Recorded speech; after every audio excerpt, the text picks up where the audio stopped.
Sir నమస్తే sir. నమస్తే అండి. ఇప్పుడు పవన్ కళ్యాణ్ కాలబేరానికి మన పోసాని కృష్ణమురళి వచ్చినట్టు తెలుస్తుంది. మీరు నన్ను గిట్ట విడుదల చేయకపోతే నేను ఇక్కడే ఆత్మహత్య చేసుకుంటా అనే విధంగా కన్నీరు పెట్టుకొని మరి జడ్జి ముందు చెప్పడం జరిగింది. సో ఇదంతా కూడా నిజం అనుకోవచ్చా? జడ్జి నమ్మకం ఉంది. వాస్తవంగా మనం ఏం డ్రామా చేసినా, ఏ కథం చేసినా ఎంతో మంది దొంగలను చూస్తారు, వ్యాక్సినేషన్ చూస్తారు, గోండాలను చూస్తారు, అట్రిస్టులు చూస్తారు. ఎవరి ప్రవర్తన ఎలా ఉందో వాళ్ళు గమనిస్తూ ఉంటారు. జడ్జిలు అంటే దేవుడితో సమానం. వాళ్ళ దగ్గర మనం పిల్లి గంతులు వేస్తూ ఊరికే పట్టేసుకుంటారు. నువ్వు ఎన్ని నాటకాలు వేసినా, ఎన్ని చిల్లర పిల్లి గంతులు వేసినా జడ్జిల ముందు చెల్లదు. ఎందుకు చెప్పినా నేరస్తుగానే చూస్తారు వాళ్ళు.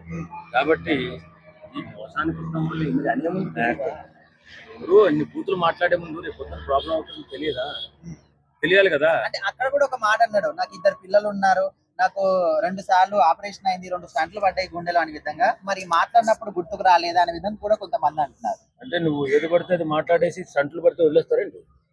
కాదు, నువ్వు మాట్లాడింది సభ్య సమాజం తలదించుకునేలా మాట్లాడావు. అసలు చరిత్రలో రాజకీయ నాయకుడు కానీ, సినిమా యాక్టర్ కానీ, ఒక సెలబ్రిటీ కానీ ఎవడైనా సరే మాట్లాడేటప్పుడు ఒళ్ళు దగ్గర పెట్టుకుని మాట్లాడాలి. ప్రజానీకం యువత మిమ్మల్ని అనుసరిస్తూ ఉంటది, మీ భాషను అనుకరిస్తూ ఉంటది. కాబట్టి ప్రతి ఒక్కరు కూడా ఒళ్ళు దగ్గర పెట్టుకుని మాట్లాడాలి.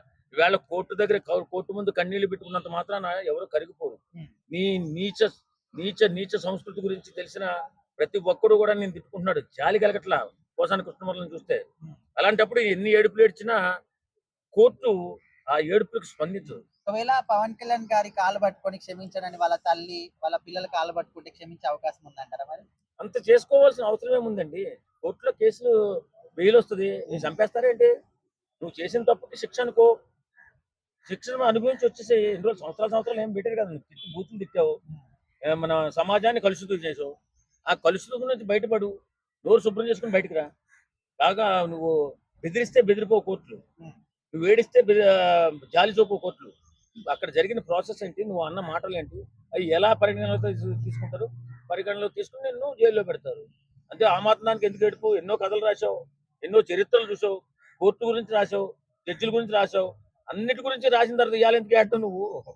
ఏ తప్పు చేస్తే ఏ శిక్ష పడుతుందో నీకే తెలుసు. తెలిసి కూడా నువ్వు డ్రామాలు ఆడుతున్నావు అంటే ఇది కరెక్ట్ కాదు. పోసాని కృష్ణమురళి గారు, మీరు చేసిన తప్పుకి చాలా శిక్ష అనుభవించాలి. కానీ ఎంతటితో అయిపోయింది కాబట్టి ఏదో అనుభవించేసి వచ్చేయండి, మీకు మంచి జరుగుతుంది. రేపు పొద్దున మాట్లాడేటప్పుడు మంచిగా మాట్లాడండి, మీకు న్యాయం జరుగుతుంది.